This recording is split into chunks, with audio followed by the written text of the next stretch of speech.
Petit vulgaire, petit vulgaire, petit vulgaire. Marine, va où sont tes explications, sont vraiment super. Petit vulgaire. Salut, est-ce que tu sais que je suis bretonne ? Alors être bretonne, ça veut dire que j'habite en Bretagne, à Saint-Brieuc exactement, mais aussi que j'adore le beurre salé, que dans ma famille, il y a des gens qui disent des mots comme « Kenavo !» Et enfin, ça veut dire que j'adore les crêpes. J'adore. Mon menu préféré, c'est galette complète, crêpes beurre sucre et Braise Cola zéro. Oh. Et justement, quand j'avais ton âge, Christiane, une amie de ma maman, a repris la crêperie que ses parents avaient ouverte dans leur jeunesse parce qu'ils partaient à la retraite. Cette crêperie s'appelle Le Martret. Ça veut dire marché en breton. Et c'est la meilleure crêperie du monde entier. Quand j'ai eu l'âge d'y travailler, Christiane m'a engagée comme serveuse et j'ai eu la chance de découvrir les secrets de la pâte à crêpes. J'ai pu apprendre à en faire avec Marie-Christine, la crêpière, qui est la sœur du mari de Christiane, Bertrand. Tu me suis ou pas ? La sœur du mari de Christiane. J'y passais toutes mes vacances avec ma super copine Claire, la fille de Christiane qui avait mon âge. Avec Claire, tout l'été, c'était la fête. On dormait dans la même chambre. On jouait à Sonic sur sa Mega Drive, c'était une vieille console. On regardait Koh-Lanta, imagine, c'était la première saison. Ah ! Et surtout, on mangeait des crêpes. Ah ouais. D'ailleurs, j'en profite pour passer un petit coup de gueule. C'est vrai que moi, quand je mange, je termine toujours ma crêpe par la meilleure partie, c'est-à-dire le petit bout qui est tout plié là. C'est le plus tendre, hein, c'est celui que quand tu le manges, tu fais « c'est trop bon !» Et bah Claire, quand j'en mangeais une, elle passait devant moi et systématiquement, elle me piquait le petit bout de meilleur. Et elle rigolait, encore et encore. Alors Claire, si tu m'écoutes, je te retiens. Mais à part ces vols de crêpes horribles, c'était toujours génial, merveilleux, et j'en garde des souvenirs incroyables. Mais à part que Marie-Christine faisait les meilleures crêpes du monde, moi, c'est vrai que je sais pas grand-chose sur les crêpes. Alors pour en savoir plus, j'ai regardé sur Internet, et je vais t'expliquer ce que j'ai compris.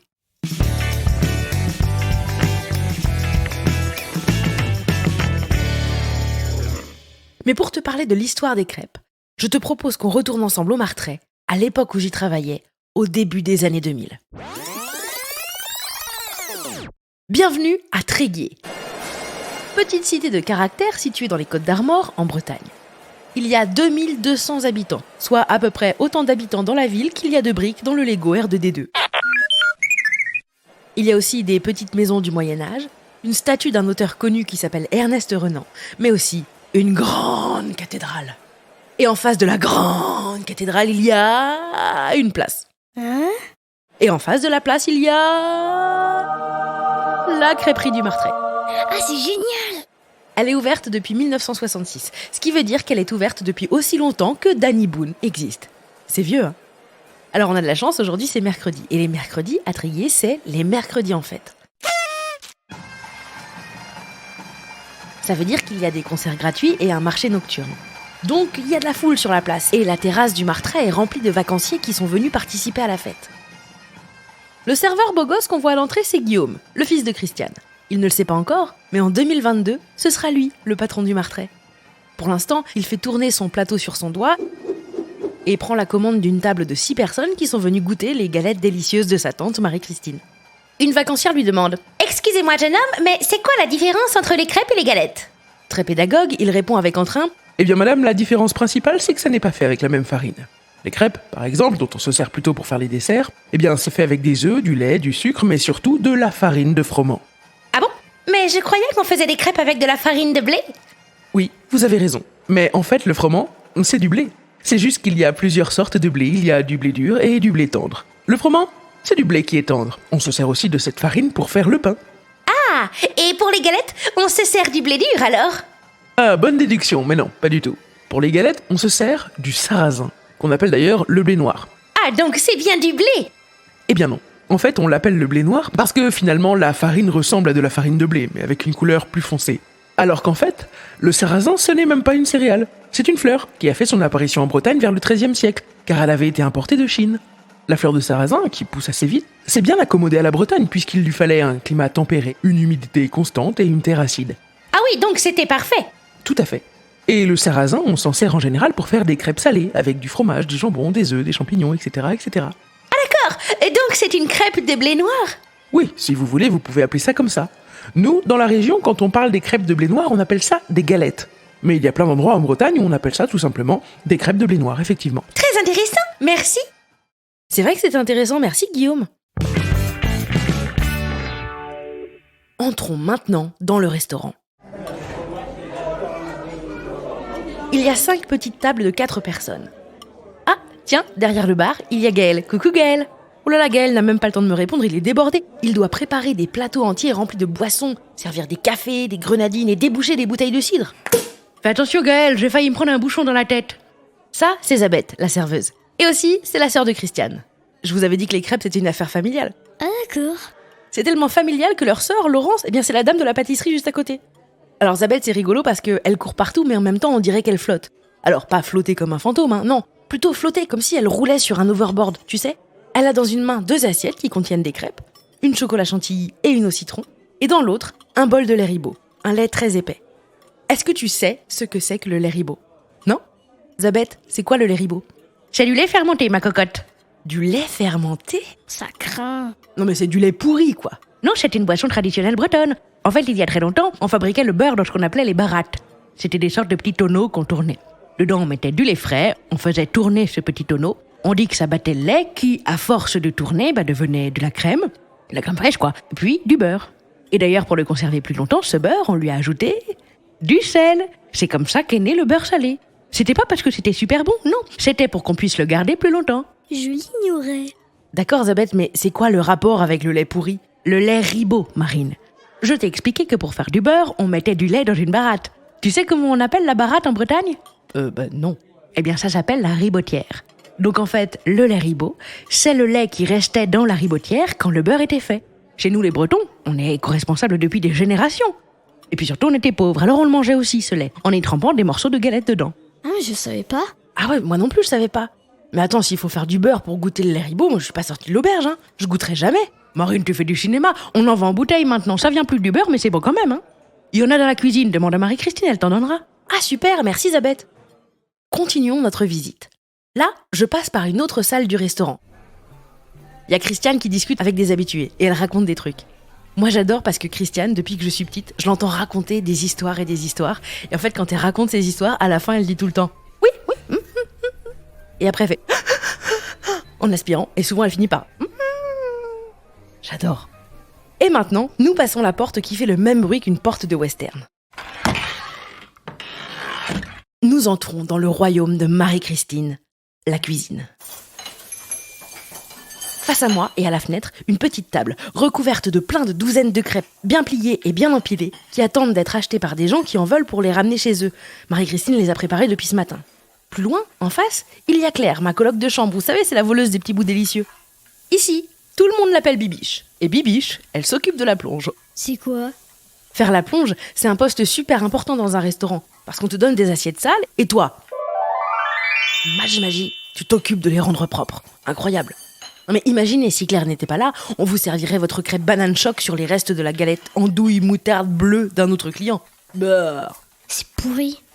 Bibiche, c'est aussi l'assistante de Marie-Christine, parce que Marie-Christine, elle a plein de boulot. Devant elle, il y a 5 crêpes différentes qui chauffent en même temps. Il faut une sacrée organisation. Ici, au Martret, Marie-Christine a décidé de faire ses crêpes dans des poêles à crêpes parce que, elle préfère. Mais bien sûr, elle sait aussi les faire sur un bilig. Un bilig, c'est une grande plaque chauffante qui n'a pas de rebord, sur laquelle on fait couler de la pâte à crêpes. Ensuite, pour répartir la pâte, on se sert d'un petit instrument en bois qui est une sorte de petit râteau sans dents qu'on appelle un roselle. Ah, je savais pas. Il faut savoir que les crêpes, ça existe depuis toujours. Des historiens ont même trouvé des traces de crêpes en Jordanie des 14 000 ans avant Jésus-Christ. Bon, par contre, elles devaient pas être très bonnes, leurs crêpes. T'as déjà vu des gens laisser des restes quand il y a des crêpes? En fait, à une époque, les Romains étaient payés en grains. Alors, ils réduisaient leur mélange de grains en bouillie, rajoutaient de l'eau et faisaient cuire ça sur une pierre plate chaude. C'était un peu l'ancêtre du bilig. Tu te verrais, toi, cuire ton argent de poche pour le manger? Moi non, hein. La première fois qu'on a parlé de crêpes dans un livre, c'était en 1285. T'imagines? En fait, la crêpe, ça a traversé l'histoire. Enfin, dans le livre, a priori, ils disent pas crêpe, mais crisp ou crespe. Donc la prochaine fois que tu prends ton goûter, tu pourras dire à ton parent « Puis-je avoir une crespe au chocolat, je vous prie ?» Bon, par contre, peut-être qu'on va te répondre « Crespe qu'il te prend? Tu t'es cru au Moyen-Âge ou quoi ?» La première fois que la recette des crêpes est notée dans un livre de recettes, c'est au XIVe siècle. Et la recette, c'est œuf, farine, eau, sel, saindoux, c'est de la graisse, et vin blanc. Ça devait pas être pour les enfants, les crêpes à l'époque. Oh là là, Marie-Christine est en train de faire des galettes. Chut, je vous dis ce qu'elle fait. D'abord, elle met du beurre qu'elle dispose sur la poêle avec un petit tissu imbibé de beurre salé. Ensuite, elle met une louche de pâte à galette et elle la verse. Une fois que c'est un peu doré, hop, avec une main et une spatule, sans se brûler, elle change la galette de côté. Et puis elle remet du beurre, décidément. Là, elle casse un œuf. Elle étale le blanc sur la galette, mais attention, pas le jaune. En fait, quand on ne le brouille pas, on dit que l'œuf est miroir, alors qu'on ne se voit pas du tout dedans. Enfin, je crois pas. Peut-être que ça s'appelle comme ça parce que ça fait réfléchir. Bon, en tout cas, elle rajoute du fromage. Maintenant, un petit peu de jambon. Oh là là, ça a l'air délicieux. Elle referme les côtés de la galette qui devient carrée. Bibiche lui présente une assiette. Et hop, la voilà. On appelle cette galette la complète. C'est ma préférée. Même si j'avoue que j'aime bien aussi celle avec de la crème et des champignons. Tu sais, Marine, Me dit Marie-Christine.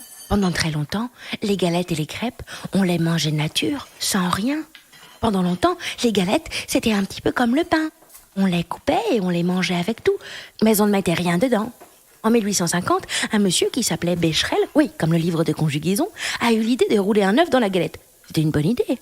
Et puis, en 1923, à Rennes, s'est ouverte la toute première crêperie du monde, rue Beaurepaire. Ah oui, ça Marie-Christine, je le savais. L'inventeur s'appelle Pogan et il disait « Je rajoute des ingrédients, mais attention, c'est un sou par ingrédient. » Super idée, hein?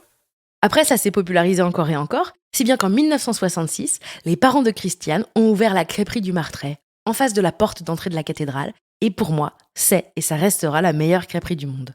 Alors même si j'y ai travaillé longtemps et que j'y ai passé quand même vraiment beaucoup de temps pendant mon enfance, figure-toi que je suis un petit peu dégoûtée parce que j'ai jamais réussi à connaître la vraie recette des crêpes du Martret. Mais par contre, j'ai celle de ma mamie Noël qui en faisait des super aussi. Alors je vais te la donner et tu verras, c'est super facile à faire et elles sont trop bonnes. Alors, les crespes, pas du Martret, mais qui sont pas mal quand même puisque ce sont celles de ma mamie, la recette. Prends 300 g de farine. De farine de froment, tout à fait. Mets ça dans un saladier. Ajoute-y 3 cuillères à soupe de sucre. Mélange. Maintenant 3 cuillères à soupe de beurre fondu. 3 œufs. Et un demi-litre de lait. Mélange le tout. Laisse reposer 1 heure dans le frigo. Et rajoute 1/4 de litre de lait. Ou plus, si tu trouves que c'est trop épais.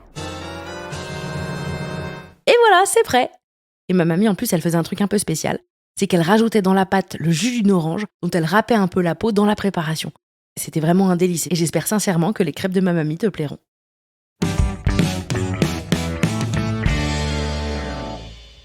En tout cas, voilà.